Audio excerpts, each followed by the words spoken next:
Chapter 1 cinema box ಆಫೀಸ್ನಲ್ಲಿ ಭರ್ಜರಿ ಯಶಸ್ಸು ಕಾಣ್ತಿದೆ.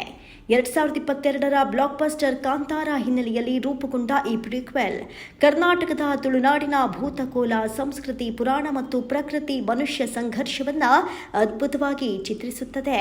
ಈಗ ಈ ಸಿನಿಮಾವು 2026ರ ಅಕಾಡೆಮಿ ಪ್ರಶಸ್ತಿಗಳಿಗಾಗಿ ನಾಮ ನಿರ್ದೇಶನಗೊಳ್ಳುವ ಗುರಿಯನ್ನ ಹೊಂದಿದ್ದು, ಹೊಂಬಾಳೆ ಫಿಲ್ಮ್ಸ್ ಇದನ್ನ ಅಂತಾರಾಷ್ಟ್ರೀಯ ಮಹತ್ವದ ಪರಿಗಣನೆಗೆ ಸಲ್ಲಿಸಲು ಸಿದ್ಧಗೊಂಡಿದೆ ಎನ್ನಲಾಗಿದೆ.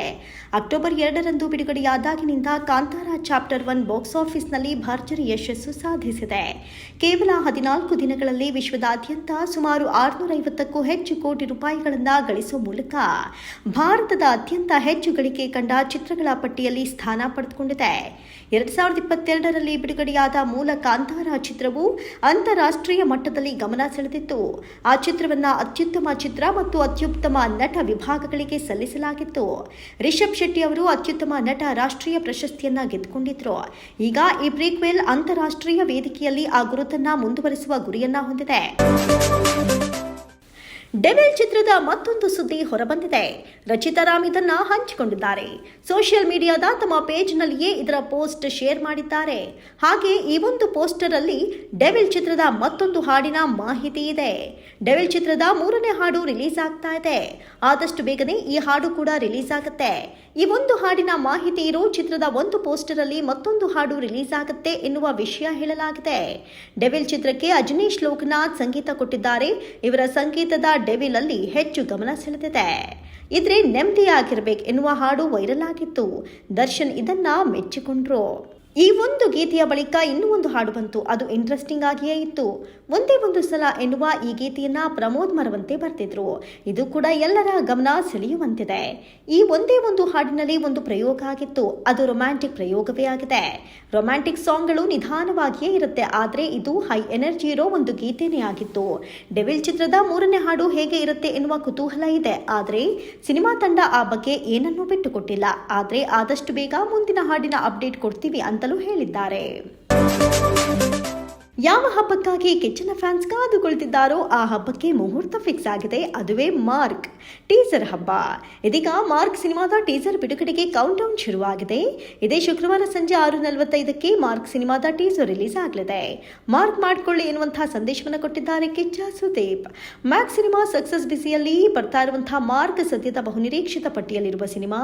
ಈಗಾಗಲೇ ಟೈಟಲ್ ಅನೌನ್ಸ್ಮೆಂಟ್ ಟೀಸರ್ನಲ್ಲಿ ಕಿಚ್ಚನ ಲುಕ್ ಅಬ್ಬರವನ್ನ ನೋಡಿದ್ದಾಗಿದೆ. ಚಿತ್ರದ ಹಾಡೊಂದು ಕೂಡ ರಿಲೀಸ್ ಆಗಿದೆ. ಸದ್ಯಕ್ಕೀಗ ಚಿತ್ರ ಬಿಡುಗಡೆ ಸನ್ನಿಹಿತದಲ್ಲಿರುವಾಗಲೇ ಟೀಸರ್ಗೆ ಘೋಷಣೆಯಾಗಿದೆ. ಮುಹೂರ್ತದ ದಿನವೇ ಇದೇ ಡಿಸೆಂಬರ್ 25ಕ್ಕೆ ಚಿತ್ರ ಬಿಡುಗಡೆ ದಿನಾಂಕ ಘೋಷಣೆ ಮಾಡಿದ್ರು ಕಿಚ್ಚ.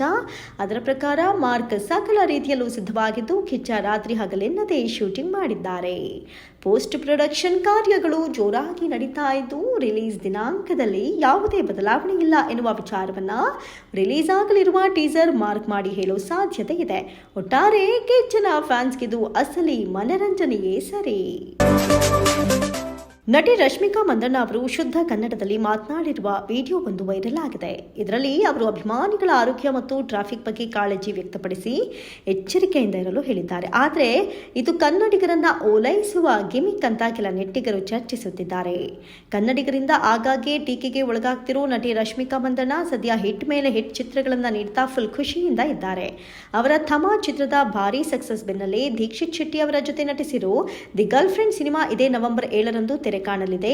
ಇದರ ನಡುವೆಯೇ ಶುದ್ಧ ಕನ್ನಡದಲ್ಲಿ ಮಾತನಾಡಿ ಕನ್ನಡಿಗರಿಗೆ ಎಚ್ಚರಿಕೆ ಕೊಟ್ಟಿದ್ದಾರೆ ರಶ್ಮಿಕಾ ಮಂದಣ್ಣ. ನಟಿಯ ವಿಡಿಯೋ ಒಂದು ಜಾಲತಾಣದಲ್ಲಿ ವೈರಲ್ ಆಗಿದೆ. ಅಷ್ಟಕ್ಕೂ ಈ ವಿಡಿಯೋದಲ್ಲಿ ನಟಿ ನೀವೆಲ್ಲರೂ ಚೆನ್ನಾಗಿದ್ದೀರಾ ಎನ್ನುವ ಮೂಲಕ ಮಾತು ಆರಂಭಿಸಿದ್ದಾರೆ. ನಾನು ನಿಮ್ಮೆಲ್ಲರ ಬಗ್ಗೆ ತುಂಬಾ ಯೋಚನೆ ಮಾಡ್ತಾ ಇರ್ತೀನಿ. ನೀವು ಯಾವಾಗಲೂ ನನ್ನ ಮನಸ್ಸಲ್ಲಿ ಇರ್ತೀರಾ, ಯೋಚನೆಯಲ್ಲಿ ಇರ್ತೀರಾ.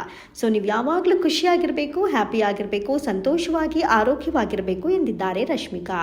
ತುಂಬಾ ಕೇರ್ಫುಲ್ ಆಗಿರಿ, ಹೊರಗಡೆ ವೈರಲ್ ಫೀವರ್ ಇದೆ, ತುಂಬಾ ಕೇರ್ಫುಲ್ ಆಗಿರಿ ಎಂದಿದ್ದಾರೆ. ಟ್ರಾಫಿಕ್ ಹೆಚ್ಚಿದೆ, ತುಂಬಾ ಕೇರ್ಫುಲ್ ಆಗಿರಿ, ಜಸ್ಟ್ ನೋಡ್ಕೊಳ್ಳಿ ಎಂದಿದ್ದಾರೆ. ಏಕಾಏಕಿ ನಟಿಗೆ ಏನಾಯಿತು ಅಂತ ಎಲ್ಲರಿಗೂ ಅಚ್ಚರಿ ಉಂಟಾಗಿದೆ. ಕೆಲ ದಿನಗಳ ಹಿಂದೆ ಫ್ಯಾನ್ಸ್ ಜೊತೆ ಪ್ರಶ್ನೋತ್ತರದಲ್ಲಿಯೂ ಕಾಣಿಸಿಕೊಂಡಿದ್ದ ರಶ್ಮಿಕಾ ಫ್ಯಾನ್ಸ್ ಪ್ರಶ್ನೆಗಳಿಗೆ ಉತ್ತರಿಸಿದ್ರು. ನೀವು ಕನ್ನಡ ಸಿನಿಮಾದಲ್ಲಿ ನಟಿಸ್ತಿದ್ದೀರಾ ಅಂತ ಒಬ್ಬರು ಕೇಳಿದಾಗ ಇಲ್ಲ ಎಂದಿದ್ರು ನಟಿ. ಕೆಲ ದಿನಗಳ ಹಿಂದೆ ಮರಾಠಿಯಲ್ಲಿ ಮಾತನಾಡಿ ಮಹಾರಾಷ್ಟ್ರದವರ ಹತ್ತಿರವಾಗಿದ್ರು. ಇದೀಗ ಕನ್ನಡಿಗರಿಗೆ ಹತ್ತಿರವಾಗಲು ಈ ಗಿಮಿಕ್ ಎನ್ನುತ್ತಿದ್ದಾರೆ ನೆಟ್ಟಿಗರು. RX ಸೂರಿ ಮತ್ತು ಭೈರಾದೇವಿಯಂತಹ ಚಿತ್ರಗಳಿಗೆ ಹೆಸರುವಾಸಿಯಾದ ನಿರ್ದೇಶಕ ಶ್ರೀ ಜೈ ನಟ ಸಂದೀಪ್ ನಾಗರಾಜ್ ಅವರೊಂದಿಗೆ ತಮ್ಮ ಮುಂದಿನ ಯೋಜನೆಯನ್ನ ಘೋಷಿಸಿದ್ದಾರೆ. ಸದ್ಯ ಪ್ರೊಡಕ್ಷನ್ ನಂಬರ್ 1 ಅಂತ ಕರೆಯಲ್ಪಡುವ ಈ ಚಿತ್ರವು ಇತ್ತೀಚೆಗೆ ಅದರ ಸ್ಕ್ರಿಪ್ಟ್ ಪೂಜೆಯನ್ನ ನಡೆಸಿದೆ. ಬಂಡೆ ಮಹಾಕಾಳಿ ದೇವಸ್ಥಾನದಲ್ಲಿ ಚಿತ್ರತಂಡ ಪೂಜೆಯನ್ನ ನೆರವೇರಿಸಿದೆ. ಗೂಗ್ಲಿ, ಅನಂತು ವರ್ಸಸ್ ನುಸ್ರತ್, ಪ್ರಭುತ್ವ ಮತ್ತು ಆಫ್ ಮೆಂಟ್ ಲೋ ಸೇರಿದಂತೆ ಈ ಹಿಂದೆ ಹಲವು ಚಿತ್ರಗಳಲ್ಲಿ ಕಾಣಿಸಿಕೊಂಡಿದ್ದ ಸಂದೀಪ್ ನಾಗರಾಜ್ ಈ ಚಿತ್ರದಲ್ಲಿ ಪ್ರಮುಖ ಪಾತ್ರದಲ್ಲಿ ನಟಿಸಲಿದ್ದಾರೆ. ಈ ಚಿತ್ರದಲ್ಲಿ ಅವರು ರಗಡ್ ಲುಕ್ನಲ್ಲಿ ಕಾಣಿಸಲಿದ್ದು ಹಿಂದಿನ ಪಾತ್ರಗಳಿಗಿಂತ ವಿಭಿನ್ನವಾಗಿ ತೆರೆ ಮೇಲೆ ಬರಲಿದ್ದಾರೆ. ಕಥೆಯು ಗ್ಯಾಂಗ್ಸ್ಟರ್ ಕಂಟೆಂಟ್ ನಿರೂಪಣೆ ಮೇಲೆ ಕೇಂದ್ರೀಕೃತವಾಗಿದೆ ಎನ್ನಲಾಗಿದೆ. ಚಿತ್ರತಂಡವು ಚಿತ್ರದ ಫಸ್ಟ್ ಪೋಸ್ಟರ್ ಅನ್ನು ಬಿಡುಗಡೆ ಮಾಡಿದೆ. ಈ ಚಿತ್ರವನ್ನು ಡ್ರೀಮ್ ವರ್ಲ್ಡ್ ಸಿನಿಮಾಸ್ ಮತ್ತು ರಾಧಾಕೃಷ್ಣ ಆರ್ಟ್ಸ್ ಬ್ಯಾನರ್ಗಳ ಅಡಿಯಲ್ಲಿ ನಿರ್ಮಿಸಲಾಗ್ತಾ ಇದೆ. ಚಿತ್ರಕ್ಕೆ ಸೊಲೋಮನ್ ಅವರ ಛಾಯಾಗ್ರಹಣ, ಭೈರಾದೇವಿ ಚಿತ್ರದ ಕೆಲಸಕ್ಕಾಗಿ ಹೆಸರುವಾಸಿಯಾದ KK ಸೆಂಥಿಲ್ ಪ್ರಶಾಂತ್ ಸಂಗೀತ ಸಂಯೋಜಿಸಲಿದ್ದಾರೆ.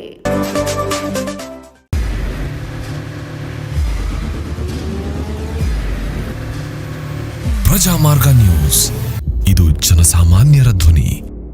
ನಮಸ್ಕಾರ. ನೀವು ನೋಡ್ತಾ ಇದ್ದೀರಾ ಪ್ರಜಾಮಾರ್ಗ ನ್ಯೂಸ್. ರಾಷ್ಟ್ರದ, ರಾಜ್ಯದ, ರಾಜಕೀಯದ ಬಗ್ಗೆ ಹೆಚ್ಚಿನ ಸಿನಿಮಾ ಅಪ್ಡೇಟ್ಗಳಿಗಾಗಿ ಫಸ್ಟ್ ಲೈಕ್ ಮಾಡಿ, ಸಬ್ಸ್ಕ್ರೈಬ್ ಆಗಿ, ಹಾಗೆ ಫಾಲೋ ಕೂಡ ಮಾಡಬೇಕು.